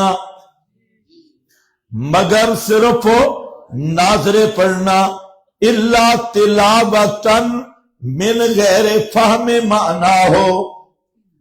شارح عقیدہ طحاویہ ابن العز الحنفی نے معنی کیا ہے، بعض دیگر نے بھی معنی کیا ہے، تلاوتن من غیر فہم معنی ہو، صرف تلاوت کرتے ہیں اور معنی نہیں سمجھتے کتاب اللہ کا. حالانکہ ہر کتاب آئی تدبر کے لیے ہے، سمجھنے سمجھانے کے لیے، لیکن امیون اس امت کی حالت بھی یہی ہے. اکثر تو یہ امت قرآن ناظرے بھی نہیں پڑھ سکتی، اور جو ناظرے دیکھ کے پڑھ سکے حافظ بنے ہیں، قاری بنے ہیں. بلکہ میں بالکل اگر یہ دعویٰ کروں تو 100% سچا ہوگا کہ جو مولوی ملا بنے ہیں انہیں بھی 98% پوری پاکستان برے صغیر، انڈیا، بھارت، بنگلہ دیش، ان علاقوں میں 98% ملا ایسے ہیں جو قرآن کو نہیں سمجھتے، قرآن کا پتہ ہی نہیں قرآن کیا کہہ رہا ہے. اور ایسے میں بات نہیں کر رہا، سچ کہہ رہا ہوں. بڑے بڑے شیخ الاسلام ہیں، قرآن کو نہیں سمجھتے. بڑے بڑے مولوی ہیں، قرآن نہیں آتا، پتہ ہی نہیں قرآن میں کیا لکھا ہے. اس لیے انہوں نے کبھی اس غرض سے قرآن کو دیکھا ہی نہیں، صرف تلاوت کے لیے دیکھا ہے، ثواب کی نیت سے تلاوت کرنا. ایک حدیث یاد کی، جس نے 1 حرف پڑھا 10 نیکیاں ملیں گی. بس اسی لالچ میں انہوں نے تلاوت کر لی، عبادت ہو گئی. لیکن یہ نہیں دیکھا اگر قرآن کے مطابق عقیدہ نہیں تو 1 حرف پڑھے گا پتہ نہیں کتنی لعنتیں پڑے گی. شیخ القرآن نے لکھا ہے نا، ربا تالی للقرآن والقرآن یلعنہ. بہت سارے آدمی قرآن کی تلاوت کرتے ہیں، یہ جواہر القرآن میں لکھا ہے، اور قرآن ان پہ لعنت کرتا ہے. اور پھر جو فرق ضالہ کی نشانیوں میں لا یتجاوز حناجرہم، قرآن ان کے حناجر سے اس سے نیچے نہیں ہوگا. اس کا محدثین نے معنی بیان کیا، تلاوت ہوگی لیکن قرآن کا فہم نہیں ہوگا، اور قرآن مقدس کا معنی کوئی پتہ نہیں ہوگا، اور قرآن کے مطابق عقیدہ نہیں ہوگا. یقرؤون القرآن، قرآن کی قرات اور تلاوت تو کریں گے لیکن سمجھیں گے نہیں، عقیدہ قرآن کے مطابق نہیں ہوگا. یہ حدیث تو بہت زیادہ احادیث ہیں اور جس میں ریبنڈیوں کی نشانی آئی ہے، اسی طبقہ کی نشانی ہے. سیماہم التحلیق، ان کی نشانی ہوگی کہ سر پہ ٹینڈ کرائیں گے. من حیث المجموع، سیما علامت بن جائے گی، جھنڈا ہوگا کہ وہ ان کے سر پہ اترے ہوں گے التحلیق، اور دوسرا مسجد میں ٹولیاں ٹولیاں بیٹھیں گے حلقے بنا کے، تعلیق، راستے پہ 5 6 ٹولیوں میں چلیں گے۔ 3، اور فرمایا کہ ان کی نمازیں دیکھو، بڑی نمازیں پڑھتے ہوں گے، تم جب ان کی نمازوں کو دیکھو گے تم کہو گے ہم تو پڑھتے ہی نہیں ہیں، یہ اتنے نوافل، اشراق، اوابین اور تہجد جدھر سے آئے گا استنجا کر کے مسجد میں نماز پڑھ رہا ہے، اور ان کے روزوں کے مقابل تم تو دیکھو گے ان کو روزوں کو، اور وہ خیال کرو گے کیا کہ ہم تو ان کے مقابل کچھ بھی نہیں، ہم روزے نہیں رکھ سکتے، ان کے یعنی اعمال میں بہت آگے ہوں گے، نمازوں میں، روزوں میں، تلاوت میں بہت آگے ہوں گے۔ اور السنتہم احلی من السکر، ان کی زبانیں گڑ سے زیادہ میٹھی ہوں گی، پیاری اور میٹھی زبانیں، السنتہم احلی من السکر، اور ہوں گے چبل چبل، چبل چبل ہوں گے، اور لا یزالون یخرجون، ہمیشہ وہ جماعتیں نکلتی رہیں گی، حتی یلحق آخرہم مع المسیح الدجال، آخر میں وہ دجال کے ہاتھ پہ بیعت کر لیں گے، اسی کے ساتھ مل جائیں گے۔ آج بھی دجالی مذہب کے 3 اصول ہیں، قرآن سے دور کر دو، اور علماء ربانیین سے دور کر دو، علماء سو کے گلے پا ڈالو، اور جہاد سے دور کر دو، نظام سے دور کر دو۔ مسلمانوں کو اقامت توحید کا تصور نہ آئے، جہاد نہ ہو، قرآن والا نظام نہ ہو، باقی صوفیوں والا اسلام ہو، یا باقی جو مرضی اسلام ہو، لیکن قرآن والا اسلام نہ ہو۔ سارے یہود اور دجال کی یہی 3 مشن ہیں، اور تینوں مشن پورے ہو رہے ہیں پڑوس میں۔ قرآن سے دشمنی، علماء ربانیین سے دشمنی، اور نظام سے۔ کیا سبق دیا گیا؟ اور جی پہلے اپنی اصلاح کر، پر نہ ہو کبھی اور نہ آگے چل، اور اصلاح ہوگی جب حکومت اسلام کی ہوگی۔ ایک دفعہ صدر ضیاء نے اعلان کیا تھا، مجھے یاد ہے، جب نیا جنرل ضیاء الحق آیا تو اس نے صلاۃ کمیٹیاں بنائی، اور سکول ماسٹروں کو حکم دیا کہ جس محلے میں جو بے نمازی ہے اس کا نام لکھ کے بھیجو، پھر کارروائی ہوگی۔ ہمارا ایک رشتہ دار تھا، پوری زندگی مسجد میں کبھی نہیں گیا، پوری زندگی کبھی نہیں گیا، صرف وہ صبح تہجد کے ٹائم پہ نعرے لگاتا تھا، او اونچے اونچے، کہ اغثنی یا رسول اللہ، اغثنی یا رسول اللہ۔ مسجد پاؤں بھی اس نے کبھی نہیں رکھا تھا۔ جو ہی جنرل کا حکم آیا پہلی صاحب میں بیٹھا ہوتا تھا، پہلی مسجدیں بھر گئی تھی، آپ میں جو بڑی عمر کے بیٹھے ہیں انہیں یاد ہوگا، ہاں، کیونکہ بابے شابے کو یاد نہیں ہے جنرل ضیاء کا اعلان؟ ہاں، بابا ہاتھ کھڑا کرے، ماشاءاللہ۔ تو پورا محلے سے ٹائم پہ لوگ نماز پہ آتے تھے، اور یہاں سبق کیا دیا جا رہا ہے؟ اور یہ اپنی اصلاح ہونی چاہیے، بس اپنے گھر کی، اور اپنے آپ کو سنوارو، معاشرہ خود بخود ٹھیک ہو جائے۔ یہ تعلیم، ایک دن آئے نا اسلامی حکومت، پھر دیکھو اس کی بہار کیا ہوتی ہے۔ تو یہ تینوں مشن یہی پورے کر رہے ہیں جو یلحق آخرہم مع المسیح الدجال۔ کہتے ہیں جی خوارج کے بارے میں نے کہا بالکل، لیکن لا یزالون یخرجون، یہ کیا ہے؟ لا یزالون یخرجون حتی یلحق آخرہم مع المسیح الدجال. اور ایک درمیان میں نشانی بھی تھی، یدعون اہل الاسلام یدعون اہل الاوثان ویقاتلون اہل الاسلام. مسلمانوں سے لڑیں گے اور مشرکوں کے ساتھ جاریاں ہوں گی. اہل اوثان کون ہے؟ اللہم لا تجعل قبری بسن یعبد. جو قبر پرست ہیں، آج بھی دیکھ لو، وہ ان کو کان بھی پکڑوا دینا ہم سے کوئی غلطی ہوئی ہو اور ہم تھوڑی اصلاح بھی کریں نا، تو بڑے بھاری دشمن ہو، بڑے بھاری دشمن. کئی دفعہ میں نے کہا کہ آپ تو کہتے ہیں ہم سیکھنے والے ہیں، تھوڑا سا ہم سے بھی سیکھ لو، لیکن ادھر نہیں سیکھتے. اچھا بھارت، میں نے تو حدیث سنائی ہے، مصداق اگر کوئی اور ہے تو آپ وہ بنا دیں، ہم تو نہیں مجبور کرتے، ہمیں نظر یہی آتا ہے مصداق.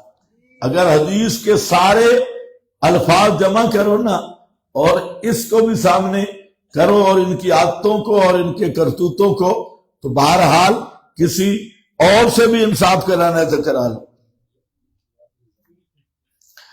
وَمِنْهُمْ سمجھ آگئی؟ امانیہ.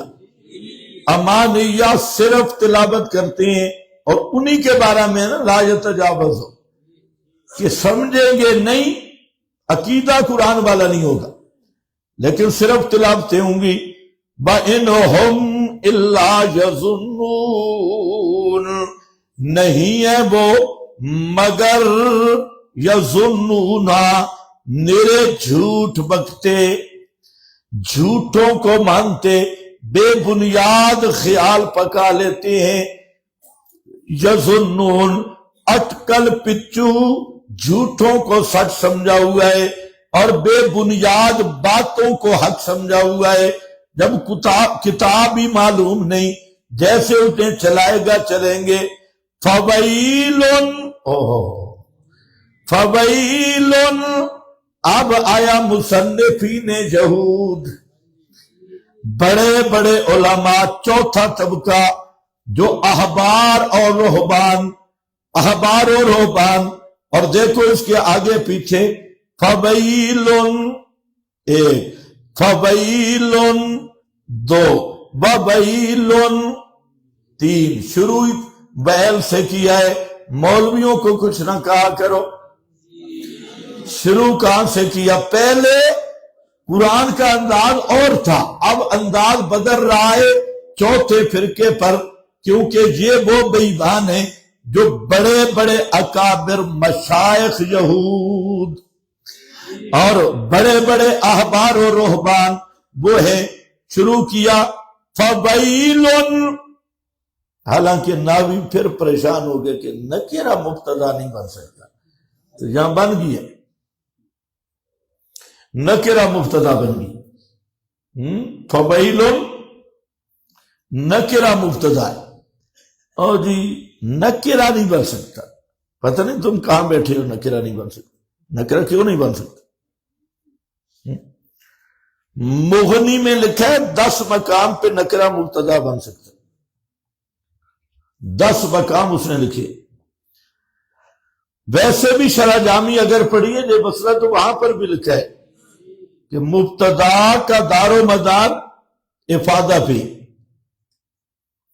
نکرہ معرفہ کی بات نہیں جو مخصص 6 نمبروں سے کرتے ہو، تو وہ بھی بچوں والی باتیں. چلو خیر.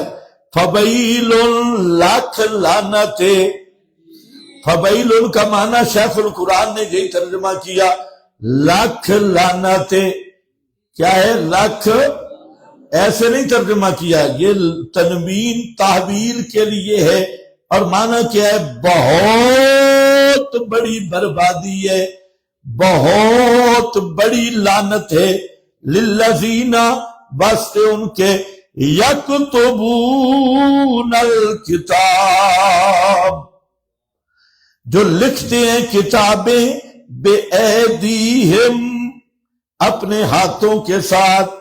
کتاب پاؤں سے لکھی جاتی ہے، کتاب ہاتھوں کے ساتھ ہی لکھی جاتی ہے، لیکن کیوں فرمایا بہت بڑی لعنت اور پھٹکار ان کے لیے جو لکھتی ہیں کتابیں بے ایدیہم اپنی طرف سے، بے ایدیہم گھاڑ گھاڑ کے، جھوٹی روایتیں لکھنے والے، جھوٹے یہ سارے اکاذیب کے مجموعے.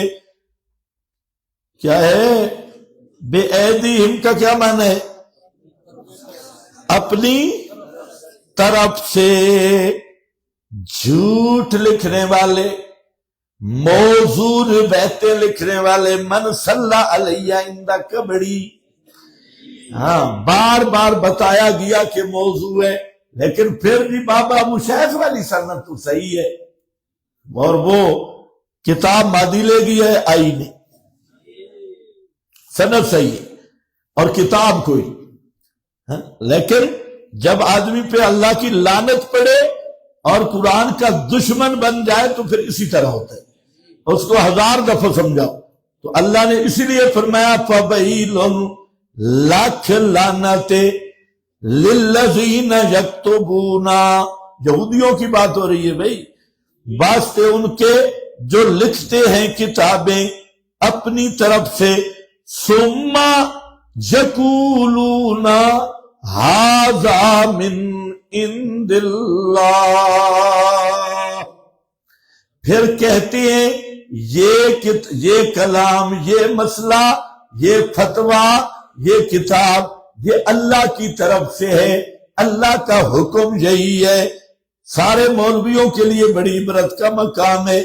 آج ہمارے زمانے میں یہ وبا پھیل گئی ہے، مفتی فتویٰ لکھتا ہے اللہ رسول کا نام لے کر، حالانکہ فتوے کا نہ قرآن میں کوئی اشارہ ہے نہ وہ حدیث میں کوئی اشارہ ہے. کوئی بن نوریہ کا فتویٰ شائع ہو رہا ہے جو صریح قرآن کے بھی خلاف، حدیث کے بھی خلاف، اور بھی بڑے بڑے مفتی بیٹھ کے فتوے لکھ رہے ہیں اور کہتے کیا ہیں یہ اللہ کا حکم ہے، اللہ کا دین ہے. اور جب کہتے ہیں اللہ کا دین، نہ آیت اس پہ موجود ہے نہ پیغمبر کا فرمان ہے، اور پھر کہتے ہیں یقولون ھذا من عند اللہ. یہ فتوے ہوتے ہیں نہیں ہوتے؟ ہاں، کتابیں لکھ کے تحریف کر کے یہ ظاہر کرتے ہیں یہ اللہ رسول کا فرمان ہے، جھوٹی روایتیں لکھ کر رسول کے ذمہ لگاتے ہیں. اور یہ سارے طبقے اسی بیماری کا شکار اب بھی ہیں. فَوَيْلٌ، بہت بڑی بربادی ہے.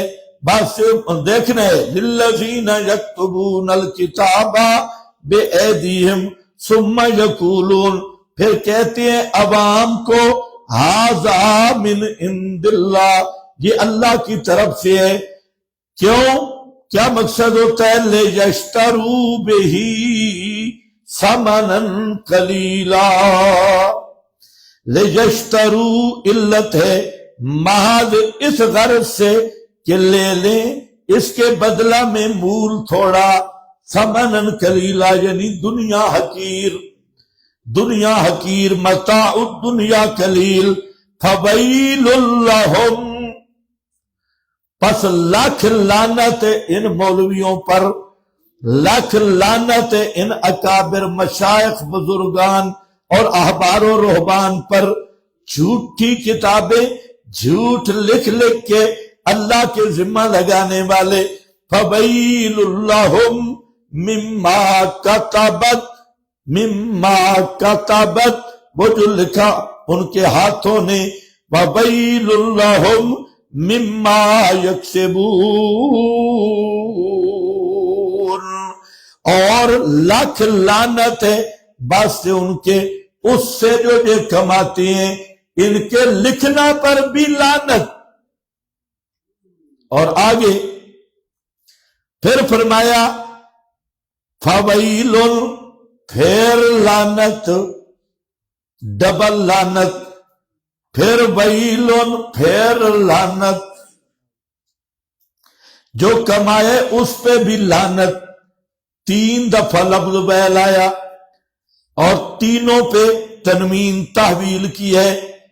اور میں نے کہا کہ بیل معرفہ نہیں ذکر کیا، تنوین تحویل، اصل مقصد یہی تحویل بتانا تھا. یہی تحویل بہت بڑی لعنت. 3 دفعہ بیل کیوں؟ ایک دفعہ لعنت جو اس نے جھوٹ لکھے، پھر دوبارہ لعنت جو ان جھوٹوں کو پڑھے گا اور عقیدہ خراب ہوگا، پڑھے گا پھر لعنت، اور پھر لعنت جب ان جھوٹوں پہ چلے گا. تینوں طریقے ہوں گے. اس نے کتاب لکھ ماری، اب کوئی پڑھے گا بھی صحیح، پھر اس پہ چلے گا بھی صحیح. الگ الگ فعل ہیں. اور اس لیے جہاں فَبَيْلٌ لَهُم مِّمَّا كَتَبَتْ أَيْدِيهِمْ، ان کے لکھنے پہ لعنت، ان کے کمانے پہ لعنت. سختی تو نہیں ہوگی نا؟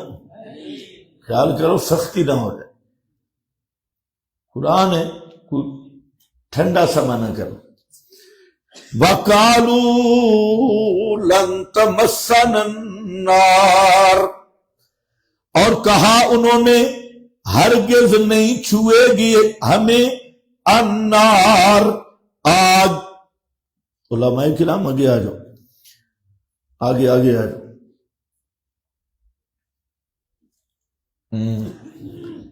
وَقَالُوا لَن تَمَسَّنَا النَّارُ، اور کہا انہوں نے ہرگز نہیں چھوئے گی ہمیں آگ، الا ایاما معدودا، مگر دن گنتی کے، انگلیوں پر گنے ہوئے. یہ کون ہے جی؟ کالو، یہ فریق خامس، صاحبزادگان. کون سا فریق ہے؟ 5واں. صاحبزادے، پیروں کی اولاد، ملا کی اولاد، اور بڑے بڑے مشائخ اور اکابر کی اولاد. کون بھی ہے؟ صاحبزادگان. یہ 5واں طبقہ آیا. انہیں کیا؟ قالو لن تمسنا النار، کہا انہوں نے ہرگز نہیں چھوئے گی ہمیں آگ مگر چند دن گنتی کے، محدود. محدود چند گنے ہوئے دن. قل، فرما دیجئے، اتخذتم مسئلے، اتخذتم، کیا تم نے بنا لیا اللہ کے ہاں عہدن، کوئی عہد، فلن یخلف اللہ، کہ نہیں خلاف ورزی کرے گا اللہ اپنے عہد کی. ام تقولون، یا کہتے ہو تم اوپر اللہ کے، ما لا تعلمون، وہ باتیں جو تم جانتے نہیں ہو. تقبل علی اللہ، تو صاحبزادگان کو بس یہی ناز ہے کہ میرا دادا بڑا تھا، میرا نانا بڑا تھا، میرا فلانا بڑا تھا، میرا ابا جی بڑا کام کر گیا، بس اسی پہ کھڑا ہے. اللہ کو اتنا یاد نہیں کرتا جتنا ابے کو یاد کرتا ہے، دادے کو یاد کرتا ہے. اب کہتے ہیں جی ہم خود تو نیک نہیں، لیکن نیکاں دے چھوڑے ضرورا، نیکاں دے چھوڑے ضرورا، چھلر ضرورا. اس لیے ہم اول تو جہنم میں جائیں گے بھی نہیں. کیوں؟ اور یہ جو صاحبزادے تھے نا، یہ صاحبزادے یہودیوں کے، تو یہ تو انبیاء کی نسل سے تھے. اعوذ باللہ. ہاں، ہمارے استاد حضرت شیخ الحدیث مولانا عبدالسلام صاحب رحمت اللہ علیہ وہ یہ وظیفہ بتاتے تھے، اعوذ باللہ من گاڑی بان تانگا بان. آگے کیا تھا جی؟ نہیں، ایک اور لفظ تھا، اعوذ باللہ من تانگا بان و گاڑی بان و صاحبزادگان حاضر زمان. ہاں تو وہ یہ وظیفہ آپ بھی پڑھا کریں، بہترین وظیفہ ہے۔ تو یہی فخر ہے آبا پر کہ ہم بخشے بخشائے، اگر جہنم گئے بھی صحیح تو چند دن جائیں گے، بابے چھڑا لیں گے۔ یہ کیا معنی ہے؟ ایامن معدودہ، معروف یہ ہے کہ چلہ لگانے جائیں گے، چلہ ثابت ہوگی کہ جہنم میں ہم کتنے دن رہیں گے؟ 40 دن۔ سنا ہوا ہے یا نہیں؟ ایک چلہ جہنم میں لگائیں گے بس۔ کیوں؟ کہ ہمارے بزرگوں نے جو بچڑے کی عبادت کی تھی، بس وہی دورانیہ ہوگا جہنم، پھر ہم نکل جائیں گے۔ لیکن اس کی کوئی سند نہیں، اقبال ہے، اور 40 دن انہوں نے پوجا کی بھی نہیں تھی۔ یہ بھی گپ ہے، کیونکہ 40 دن تو حضرت موسیٰ وہاں رہے تھے، تو حضرت موسیٰ تو گئے تو سامری صاحب جو تھا وہ اتنے جلد بازی، تو وہ تازہ نہیں کام ہوا، وہ کافی ٹائم دن گزرے، تب انہوں نے کہا حضرت موسیٰ جو واپس نہیں آئے تو کوئی مسئلہ ہے۔ تو اس نے بچڑا کھڑا کیا، یہ حلولی پارٹی تھی، پیچھے قبطیوں کو دیکھ آئے تھے، اس نے سب سے پہلی عبادت قوالی شروع کر دی۔ قوالی پہ تو پھر بزرگ بھی مست ہو جاتی۔ تو 40 دن کی عبادت اور پوجا کی سند نہیں ہے، صوفی صاحب 100 نہیں۔ دوسرا قول یہ ہے، سمجھو بات اہم ہے، دوسرا قول یہ ہے کہ یہ یہودیوں کے ہاں معروف روایت تھی کہ دنیا کی کل عمر 7000 سال ہے، اور ہمیں 1000 سال کی جگہ ایک دن جہنم میں جانا ہوگا، تو ٹوٹل 7 دن ہم جہنم میں رہیں گے۔ ایام ابن عباس سے یہ روایت موجود ہے، اور بعض حضرات نے اسے حسن کہا ہے۔ 7000 سال یہودی کہا کرتے تھے، لیکن سب سے بہترین جواب وہ ہے جو حضرت شاہ ولی اللہ محدث دہلوی رحمت اللہ علیہ نے الفوز الکبیر میں دیا، اور بہت اچھا جواب ہے کہ اصل میں چونکہ شریعت موسوی یہ بھی آسمانی شریعت ہے، اور ہر آسمانی دین کا یہ فیصلہ ہے کہ جو مومن موحد گناہ گار ہے وہ جہنم میں گیا تو سزا بھگت کر پھر جنت میں چلا جائے گا۔ یہ ہر آسمانی دین کا فیصلہ ہے۔ مشرک اس کی بخشش نہیں ہوگی، لیکن موحد کے لیے مر گیا بغیر توبہ کے تو اس کی بخشش کے کئی طریقے ہوں گے۔ معاذ اللہ کی رحمت سے بھی بخشا جائے گا، اور شماتت المشرکین کی وجہ سے بھی بخشا جائے گا، اور شفاعت الشافعین بھی موحد کے حق میں ہوگی، اور تطہیر فی النار، جہنم میں چند دن رہ کے پھر صاف ستھرا ہو کے جنت میں نکل جائے گا۔ تو انہوں نے یہی مسئلہ، چونکہ یہ بھی صاحبزادے تھے اور باپ دادے سے یہ سنا ہوا تھا، اور یہ اپنے آپ کو سمجھتے تھے ہم موحد ہیں، لیکن تھے مشرک۔ یہ جو عہد ہے یہ موحد کے لیے کہ وہ جہنم میں جائے گا بھی صحیح تو باہر نکل آئے گا، یہ اپنے آپ کو سمجھتے تھے اس عہد کا مستحق کہ ہم بھی گئے تو باہر نکل آئیں گے سزا بھگت کر۔ تو پھر سوال ہے اللہ نے رد کیوں کیا یہ قانون؟ تو خود اللہ کہے تو رد اس لیے کیا کہ یہ اس عہد صحیح تھا لیکن یہ اس کے مستحق نہیں تھے. جیسے آج کے قبر پرست تھے غیر اللہ اور اہل بدعت تھے، تو یہ کلمہ بھی پڑھتے ہیں شرک بھی کرتے ہیں. تو یہ یہودی صاحبزادگان اور یہ عوام اسی طرح یہ بھی کلمہ بھی پڑھتے تھے، مشرک بھی تھے، اور کہتے تھے کہ ہم پکے مسلمان اور پکے مومن. تو یہ وہ مومن بھی بنے ہوئے تھے اور کفر شرک کے مرتکب بھی تھے. اس لیے اگر قرآن میں غور کیا جائے تو اسی کی تائید ملتی ہے کہ ایام معدودہ سے مراد یہی ہے.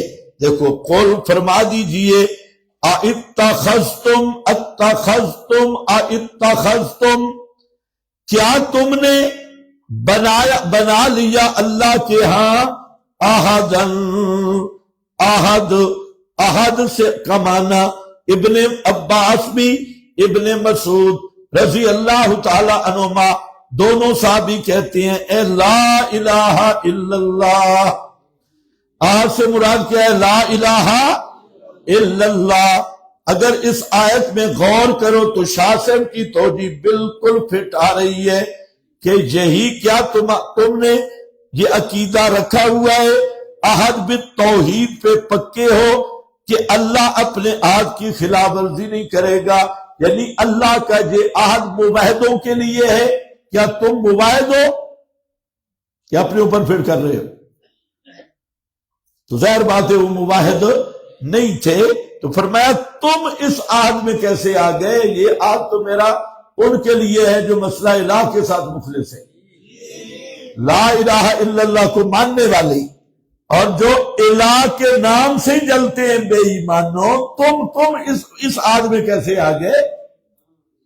یہ معنی ہے اتخذتم عند اللہ عہدا فلن یخلف اللہ عہدا ام تقولون علی اللہ. یا معاہدہ تو بالکل کوئی نہیں، تکبل علی اللہ کرتے ہو، اللہ پر جھوٹ بولتے ہو. تکبل علی اللہ، اللہ نے یہ بات کی نہیں، اللہ کے ذمہ لگائی ہے. بلا تخویف اخروی، ضابطہ خدا بندی، قانون نجات، اللہ کا ضابطہ آ گیا. بلا کیوں نہیں؟ من کسب سیئۃ، من کسب جو آدمی کمائے سیئۃ برائی، بأحاطت بہ اور گھیر لیا اس آدمی کو اس کی خطیہ اور اس کے گناہ نے، فَأُولَئِكَ أَصْحَابُ النَّارِ پس وہی لوگ ہیں جہنم والے، ہم فیہا خالدون وہ اس میں ہمیشہ ہمیشہ رہیں گے، ہم فیہا خالدون. والذین آمنوا یہ بشارت ہے، اور وہ لوگ جو ایمان لائے. آمنو کا معنی مسئلہ مان گئے، آمنو کا معنی مسئلہ مان گئے، وعملوا الصالحات اور کام کیے بھلے. اولئک اصحاب الجنہ یہی لوگ ہیں جنت والے، ہم فیہا خالدون وہ اس جنت میں ہمیشہ ہمیشہ رہیں گے. سمجھے بھائی؟ بلا من کسب یہ تتمہ ہے، 9 ثانی چل رہا ہے، 9 ثانی کا تتمہ ہے. بلا من کسب اشکال ہے زبردست. جو گناہ کرے گا بأحاطت بہ اور گھیر لیا اس کو خطیئتہ اس کے گناہ نے، پس وہی ہے اصحاب نار ہم فیہا خالدون وہ اس پہ ہمیشہ رہیں گے. سوال یہ ہے کہ اہل السنت کا مذہب یہ ہے کہ سیئہ اور گناہ کی وجہ سے مخلد فی النار کوئی بھی نہیں ہوگا. جیسے ابھی میں نے کہا خوارج اور معتزلہ دونوں کا مذہب ہے کہ مرتکب کبیرہ کا ہمیشہ جہنم میں رہے گا. تو اس آیت میں تو بظاہر خوارج اور معتزلہ کی تائید ہو رہی کہ من کسب سیئۃن، جس نے کوئی گناہ بھی کیا اور گھیر لیا اس کو اس کی خطیہ گناہ نے، یعنی توبہ نہیں کی، گھیر لیا توبہ نہیں کی، تو وہ ہمیشہ جہنم میں رہے گا. اشکال سمجھ آئے بھائی؟ جواب اس کے دو ہیں. ایک جواب ہے عامت المفسرین کا، وہ فرماتے ہیں سیئۃن کا جہاں معنی ہے شرک، سیئۃن کا معنی شرک، مرادی من سیئۃن شرک ہے. تو معنی یہ ہے من کسب شرکن، جس نے شرک کیا توبہ نہ کی تو وہ ہمیشہ جہنم میں رہے گا. مسئلہ کچھ حل ہوا کچھ نہیں. نہیں کیسے ہوا کہ سیئۃن نکر ہے، اس سے شرک کس قانون سے آپ نے لیا؟ آیت کی تقیید کس قانون سے کی؟ آیت تو کہہ رہی ہے کوئی گناہ بھی کرے.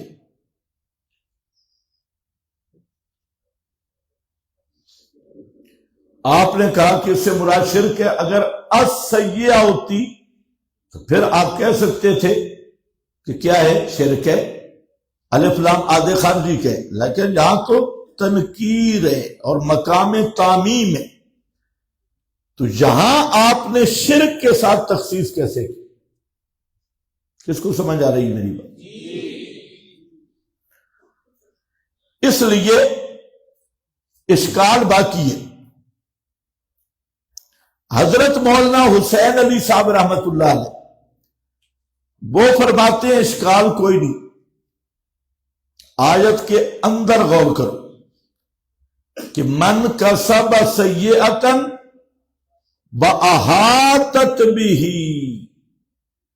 جس نے گناہ کیا اور گناہ نے اس کا احاطہ کر لیا، گناہ نے اس کا احاطہ کر لیا، گھیر لیا. حضرت فرماتے ہیں جب تک ایمان ہو گناہ احاطہ کر سکتے ہی نہیں. گناہ احاطہ کرتا تب ہے کہ جب اندر ایمان نہ رہے. تو احاطت بھی کا لفظ بتا رہا ہے کہ انہوں نے گناہ کیا. ترمذی میں حدیث ہے آدمی گناہ کرتا ہے دل پہ سیاہ نقطہ لگ جاتا ہے، توبہ کرے مٹ جاتے ہیں، نہ کرے پھر سیاہ نقطہ لگتا ہے، پھر لگتا ہے، پھر لگتا ہے، پھر لگتا ہے، حتیٰ کہ دل کالا سیاہ ہو جاتا ہے. تو کالا سیاہ تب ہو جاتا ہے جب گناہ کا احساس دل سے نکل جاتا ہے. جب تک گناہ کو گناہ سمجھتا رہتے ہیں یہ مومن ہے، اور جب گناہ کا احساس ہی دل سے ختم ہو گیا تو اب یہ مومن نہیں رہا، اب یہ کافر ہو گیا ہے. اور احاطت بھی کا اب یہ مصداق بنا. تو مولانا فرماتے ہیں کہ یہ احاطت بھی کا لفظ بتا رہا ہے کہ جس نے گناہ کیا اور گناہ نے اس کا احاطہ کر لیا وہ ہمیشہ جہنم میں رہے گا. تو ٹھیک ہے، یہ مومن کے بارے میں نہیں ہے، کس کے بارے میں؟ کافر اور مشرک کے بارے میں. آپ کو میری بات سمجھ بھی آئی ہے؟ ایک صوفی صاحب کو کوئی نہیں ہے، لنٹر کو دیکھ رہا ہے. ہم فیہا خالد، ایسے ہم نے حسین علی کو نہیں مانا، حسین علی جہاں مولانا حسین علی بولتے ہیں نا وہاں سارے چپ ہوتے، لیکن حل کیسے کرتے؟ اس آدمی کو اللہ نے فہم کیسا دی؟ آدمی حیران ہو جاتا ہے، بڑے بڑے مفسرین پڑھے لیکن جہاں سارے چپ ہو گئے اور جٹ آدمی بول پڑا، زمیندار اور جٹ ایک لفظ کہتا ہے، کیسا اللہ نے ان کو فہم قرآن دیا تھا اور سمجھ دی تھی قرآن کی، اب سارے پیچھے رہ گئے، واحدی بیچارہ اور زجاج بڑا امام ہے، کہتا ہے خاصۃ للجہود خاصۃ، یہ آیت یہودیوں کے ساتھ خاص ہے۔ اب کون بتائے زجاج کو کہ من خاص ہے یہودیوں کے ساتھ؟ حالانکہ یہ بھی امام عربیت واحدی صاحب جن کو بڑا ماہر شان نزول کا سمجھا جاتا ہے، ان کی کتاب واحدی کی البسیط بھی ہے اور ایک دوسری کتاب بھی ہے ان کی واحدی کی البسیط تو کہتا ہے کہ یہاں پر اجماع اہل تفسیر ان الآیت ان السیئۃ ہاہنا الشرک، اہل تفسیر کا اجماع ہے کہ جہاں سیئہ سے مراد شرک ہے، اور بھائی صرف شرک ہے، شرک کے ساتھ خاص کرنے پہ اشکال ہے۔ حضرت نے جو معنی کیا شرک ہے تب بھی احاطہ ہو گیا، اور شرک کے علاوہ گناہ کرتے کرتے کرتے کرتے اس نوبت میں جا رسید کہ گناہ کا احساس ختم ہو گیا اور گناہ کو گناہ نہیں سمجھ رہا، اب بھی کافر ہو گیا، اب بھی احاطت، اور شرک کیا تو پھر تو شروع سے ہی احاطہ ہو گیا نا۔ شرک تو ذرا منزلیں جلدی طے کراتا ہے، کفر والی شرک کیا سب کچھ کیا۔ والذین آمنوا وعملوا الصالحات، وہ لوگ جو ایمان لائے۔ البتہ ایک نقطہ یا تفسیری لحاظ سے وہ آپ کو بتا دیتا ہوں، مفسرین نے ایک طرف یہ زور لگایا کہ یہ یہود مراد ہے خاص کر، دوسرا یہ زور لگایا کہ گناہ سے مراد کیا ہے؟ شرک ہے۔ ان دونوں نقطوں کا حاصل کہ یہودی مشرک تھے۔ آج کل کچھ موبائل کہہ رہے ہیں کہ یہودی موبائل تھے، مشرک نہیں تھے۔ اللہ کرے تمہیں بھی پتہ چل جائے۔ تو یہودی بھی کیا تھے؟ مشرک تھے۔ والذین آمنوا وعملوا الصالحات، وہ لوگ جو مسئلہ مان گئے، ایمان لائے اور کام کیے بھلے، پس وہی لوگ ہیں جنت والے۔ ہم فیہا خالدون۔ وآخر دعوانا الحمد۔ صبح